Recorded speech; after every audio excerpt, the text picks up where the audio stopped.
Hello बच्चों, नमस्कार। आज हम अपने चैप्टर इलेक्ट्रोस्टैटिक्स के अंतर्गत पढ़ने वाले हैं कि किसी भी आवेशित संधारित्र की स्थिति ऊर्जा कितनी होती है।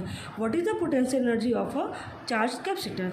तो जैसा कि हम पहले ही डिस्कस कर चुके हैं कि पोटेंशियल एनर्जी से हमारा क्या तात्पर्य होता है कि किसी भी वस्तु को एक स्थान से दूसरे स्थान तक डिस्प्लेस करने में किया गया कार्य ही उसमें पोटेंशियल एनर्जी के फॉर्म में संचित हो जाता है। यहाँ पर क्या हो रहा है, यहाँ पे हम प्लेट्स पर चार्ज को प्रोड्यूस कर रहे हैं, चार्ज को स्टोर करा रहे हैं। यानी पहले किसी प्लेट पर 0 चार्ज है, फिर धीरे धीरे उसमें चार्ज हम देते जाते हैं, क्यू अमाउंट का चार्ज दे दिया, तो इस पूरी प्रक्रिया में कार्य किया जाएगा। ठीक है, तो इस पूरी प्रक्रिया में जो किया गया कार्य होगा वही कैपेसिटर की पोटेंशियल एनर्जी के फॉर्म में गिना जाएगा, कैपेसिटर की पोटेंशियल एनर्जी कहलाएगी।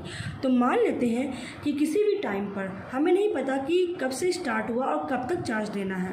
ठीक है, मान लिया कि 0 से स्टार्ट करके Q तक का चार्ज देना है, लेकिन उस बीच में उन बिटवीन हमें कितना थोड़ा काम कितना हुआ ये नहीं जानते। तो इसके लिए क्या करना होगा, हम पहले कंसिडर कर लेते हैं कि स्मॉलेस्ट चार्ज, मान लिया कि dq is the smallest charge. जो dq चार्ज है, dq चार्ज को कैपेसिटर की प्लेट्स पर स्टोर कराने में कितना कार्य किया जाता है ये निकालना है। तो सबसे पहले हम क्या मान लेते हैं कैपेसिटर की प्लेट्स को Q चार्ज दिया जाता है और Q चार्ज देने की वजह से कैपेसिटर की प्लेट्स पर V पोटेंशियल प्रोड्यूस होता है, और माना कि कैपेसिटर की जो कैपेसिटेंस है वो C है। तो हमें पता है कि C इक्वल टू क्या होगा, Q/V के होगा, या यहाँ से हम निकाल सकते हैं this implies V is equal to V is equal to Q/C।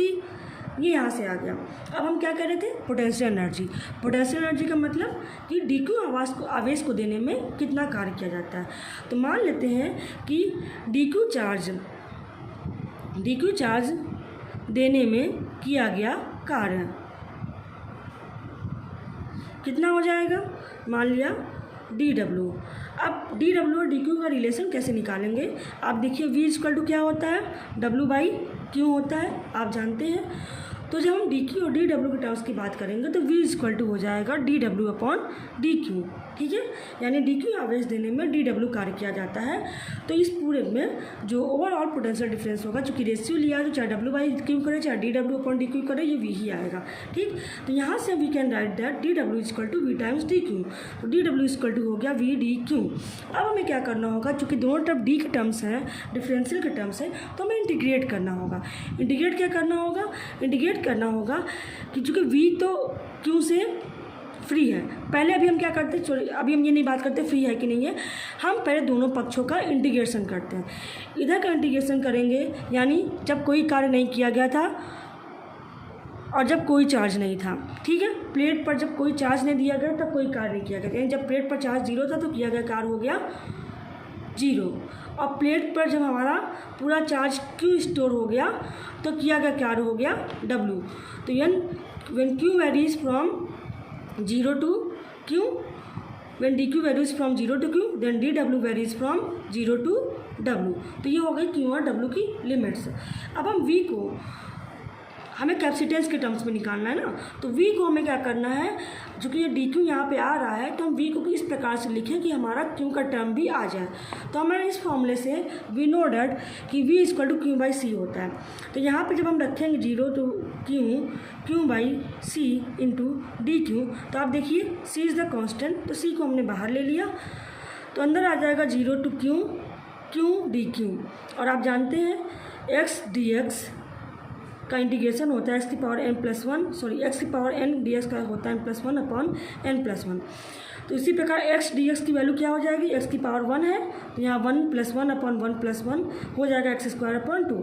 तो इसी प्रकार जब Q dq होगा तो Q की पावर 1+1/1+1 Q²/2 आ जाएगा। ठीक, तो यहाँ से 1/C हमारा आ गया Q²/2। लिमिट्स हो गई 0 से Q तक। जब हम लिमिट्स को अप्लाई करेंगे, upper limit minus lower limit, then we are left with 1/C into Q²/2। इधर क्या होगा, dw का इंटीग्रेशन आएगा W, लिमिट्स अप्लाई करेंगे 0 to W तो आ गया W। तो यहाँ से हमारा W, यानी पूरा Q आवेश स्टोर करने में जो किया गया कार्य आया वो आ गया W is equal to Q² upon 2C। ये हमारा निकल आया कि कितना होगा, यही हमारी पोटेंशियल एनर्जी होगी, क्योंकि W is nothing but W equal to potential energy U होगा, U इक्वल टू होगा Q²/2C। तो ये तो हो गया Q और C के टर्म्स में। हम चाहें तो इसको C और V के टर्म्स में भी निकाल सकते हैं और Q और V के टर्म्स में भी निकाल सकते हैं। तो कितना आएगा, जैसे हम इसको कन्वर्ट करेंगे तो U इक्वल टू आएगा हाफ QV। क्यों? क्योंकि आप जैसे ही Q की जगह पे CV रखेंगे, C ऊपर नीचे कैंसिल हो जाएगा और हाफ QV आएगा। ठीक है, एक Q की जगह पे Q रहने देंगे, दूसरे Q की जगह पे हम क्या रख देंगे, CV रख देंगे, तो C कैंसिल हो जाएगा, V बचेगा। और दूसरा क्या है, अब हमें क्या निकाल, ये तो हो गया Q और C के टर्म्स में, ये हो गया Q और V के टर्म्स में। अब हमें C और V के टर्म्स में चाहिए, C और V के टर्म्स में चाहिए, इसका मतलब हमें Q हटाना पड़ेगा। तो Q की जगह पे हम रख देंगे CV। तो जैसे ही Q की जगह पे CV रखेंगे तो हमारा आ जाएगा हाफ CV²। तो इस प्रकार से ये हमारा आ गया कि किसी भी कैपेसिटर की पोटेंशियल एनर्जी कितनी होती है। अब इसी प्रकार से अगर हम देखना चाहें इसी क्रम में कि अगर मैं नंबर ऑफ़ कैपेसिटर्स हैं, सीरीज कॉम्बिनेशन में जुड़े हैं, पैरेलल कॉम्बिनेशन में जुड़े हैं, तो उस केस में क्या हो गया, क्या सबकी पोटेंशियल एनर्जी एड ऑन हो जाएगी या रिवर्स हो जाएगी, किस प्रकार से उसमें चेंजेस आएंगे, हम ये देख लेते हैं। तो पहला देखते हैं for the series combination of the capacitor. Series combination of capacitor, जब कैपेसिटर को सीरीज कॉम्बिनेशन में लगाएंगे उस केस में क्या पड़ेगा असर। तो सीरीज कॉम्बिनेशन के लिए जो हमारा रिजल्टेंट C का मान है वो है 1/C1 + 1/C2 + ... 1/CN। ये हमारा फॉर्मूला होता है। ठीक है, हम देख रहे हैं कि जब सीरीज कॉम्बिनेशन होता है तो सीरीज कॉम्बिनेशन में जो सेम होता है वो क्या सेम होता है, वो सेम होता है करंट सेम होता है। ठीक है, और पोटेंशियल क्या होता है, V1 + V2 + V3 की होता है। क्योंकि करंट सेम होता है इसलिए चार्जेस भी सेम होंगे, है ना। तो हमें यहाँ पर वो फॉर्मूला लेना है U का जो कि C और Q को कंटेन कर रहा है, क्योंकि हमारे जहाँ पे हमारा C जो है वो सेम हो जाए। तो इसलिए तो हमारा टोटल U इक्वल टू हो जाएगा, यानी U of series equal to हो जाएगा, यहाँ से हम लेंगे U इक्वल टू है Q²/2C। C की जगह पर हम CS रखेंगे तो 1/CS का मान हमारे पास है Q²/2 लिखा, 1/CS की जगह 1/C1 + 1/C2 + 1/CN। जब हम इसको अंदर मल्टीप्लाई करेंगे तो हमारे पास क्या आएगा, Q²/2C1, Q²/2C2 Q²/2CN। वो सब क्या होगा, Q²/2C1 हमारा कहलाएगा U1 + U2 + U3 + ... UN। तो इस प्रकार से सीरीज कॉम्बिनेशन में कैपेसिटर भले ही 1/C1 + 1/C2 के टर्म्स में ऐड होता है, लेकिन रिजल्टेंट पोटेंशियल एनर्जी जो होगी सीरीज कॉम्बिनेशन में वो सभी कैपेसिटर्स की पोटेंशियल एनर्जी की अपने अपनी इंडिविजुअल सम के बराबर होगी। चलिए आगे देखते हैं कि पैरेलल कॉम्बिनेशन में क्या होगा।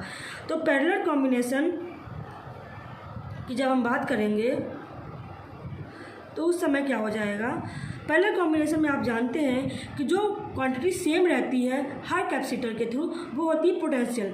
तो अब हम W की वो इक्वेशन लेंगे जो कि C के टर्म्स में हो और V के साथ में, यानी कि ये इक्वेशन लेंगे। ठीक है, इस इक्वेशन को लेना है तो हम लिखेंगे W equal to U equal to half CV² लेकर चलेंगे। और हमारा जब पैरेलल प्लेट कैपेसिटर की सब पैरेलल कॉम्बिनेशन की बात करी थी तो हमारा रिजल्टेंट कैपेसिटेंस आता था C1 + C2 CN। ठीक है, अब इस फॉर्मूला को यूज करेंगे और UP का मान निकालेंगे तो UP इक्वल टू आएगा हाफ CV²।